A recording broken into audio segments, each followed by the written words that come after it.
खुलुमबाय लोगोफोर, दिनैनि बे गोदान भिडिअ दिनै जों बे भिडिअआव मिथिनानै लानि जे आसाम एबा भारताव थानाय सुबुंफोरनो सरकारा 2000 राङै अर्थात 2000 राङै मास मोनथाम होगोन होननानै बुंदोंमोन। दा बे फैसाया सोरनाव हाबदों सोरनाव हाबाखै चेक खालामनो हायाखै। गोबांनिनो सोरनिबा मबाइल नाम्बारा रेजिस्टार गैया, नायनो हायाखै, खाथिनि एटिएमआव नायनोबो थांनो हायाखै।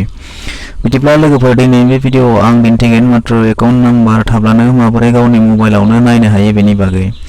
लोगोफोर, अन्नानै भिडिअखौ स्किप खालामालासे जोबजासे नायलां, माबोरै मबाइलावनो चेक खालामनो हायो मात्र एकाउन्ट नाम्बारजों। जायखिजाया बेंकनि एकाउन्ट नाम्बार जाया मानो भारतनि गासै बेंकनि बेलेन्सखौ चेक खालामनो हागोन।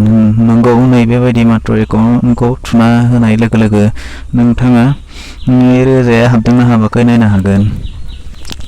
माबोरै नायो भिडिअखौ नायलांबाय थादो। नोंथांमोना नुनो मोनगोन नैबेवहाय आं दिन्थिनानै होनि। नैबे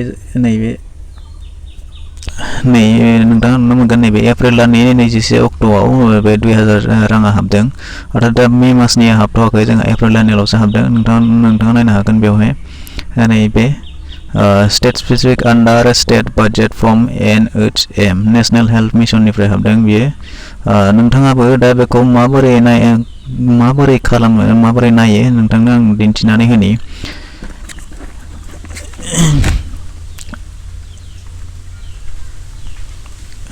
लोगोफोर, भिडिअखौ जागायनायनि सिगां मोनसे फिसा खावलायनाय, जुदि दाबो लाइमोननि लाइजाम इउटिउब चेनेलखौ साबस्क्राइब खालामाखैब्ला अन्नानै खालामनानै लादो आरो खाथियाव थानाय बेल बाटन एबा घन्टा बाटनखौबो थुनानै होदो। लोगोफोर, नोंथांनि मबाइलनि जायखिजाया ब्राउजार मोनसे अपेन खालामना लादो आरो बेवहाय टाइप खालामनानै होदो PFMS। नोंथाङा बेखौ ब्राउज खालामनानै लादो। ब्राउज खालामनाय लोगो लोगो नोंथाङा नुनो मोनगोन गाहायाव स्क्रल डाउन खालामोबा नैबेयावहाय pfms.nic.in बेयाव नोंथाङा क्लिक खालामनानै हो।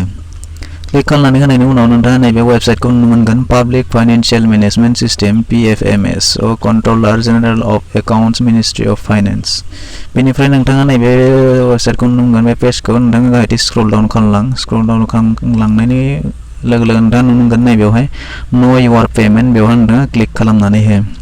क्लिक खालामनानै होनाय लोगो लोगोनो बेवहाय नुजाफैगोन, नोंथांनि लगइन खालामनो होगोन। लगइन खालामनांगौ जेबो गोनांथि गैया। नोंथाङा नैबेवहाय गावनि एकाउन्ट नाम्बारखौ, नोंथाङा मा एकाउन्ट नाम्बार होदोंमोन बे एकाउन्ट नाम्बारखौ बेवहाय थुनानै हो। बेवहाय फार्स्टआवहाय नोंथाङा बेंक, नोंथांनि एकाउन्टआ मा बेंकनि बेखौ नोंथाङा बेवहाय लिरनानै, हमना ला स्टेट बेंक, आंहा जितु स्टेट बेंक दङ बे स्टेट बेंकखौ सेलेक्ट खालामदो। नोंथाङा नैबेवहाय थुनानै हो। स्टेट बेंक अफ इन्डिया, गासैबो बेंकआनो बेयाव नुजाजोबगोन। नोंथाङा नोंथांनि मा बेंक बेखौल' नोंथाङा सेलेक्ट खालामनानै ला। स्टेट बेंक अफ इन्डिया, आं बेवहाय state bank of India select खालामनानै होबाय। बेनिफ्राय नोंथाङा बेयाव एकाउन्ट नाम्बारखौ थुनानै होदो, नोंथांनि एकाउन्ट नाम्बारखौ। अर्थात आं बेयाव थुना होबाय।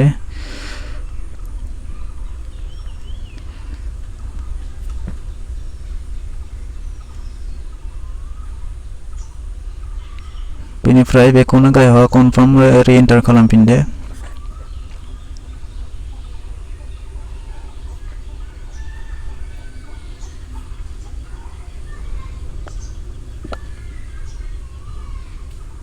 बेनिफ्राय गाहायाव फैदो। गाहायाव फैयोबा नोंथाङा नुनो मोनगोन नैबेवहाय केपचा दङ, बे केपचाखौ नोंथाङा फिलआप खालामनानै होदो।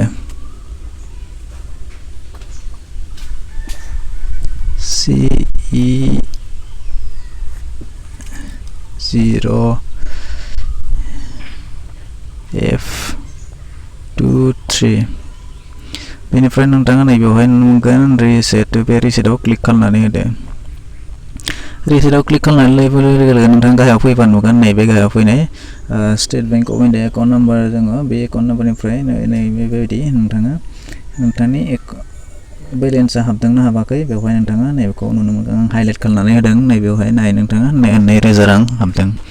दा नोंथाङाबो बेबायदिनो ट्राइ खालामनो हागोन नोंथांनि मबाइलावनो। बिदिब्ला भिडिअखौ नायनानै माबायदि मोनखो कमेन्ट सेक्सनाव फोरमायदो। लोगोसे उनाव माबायदि भिडिअ नोंथाङा लुबैयो फोरमायनो हागोन।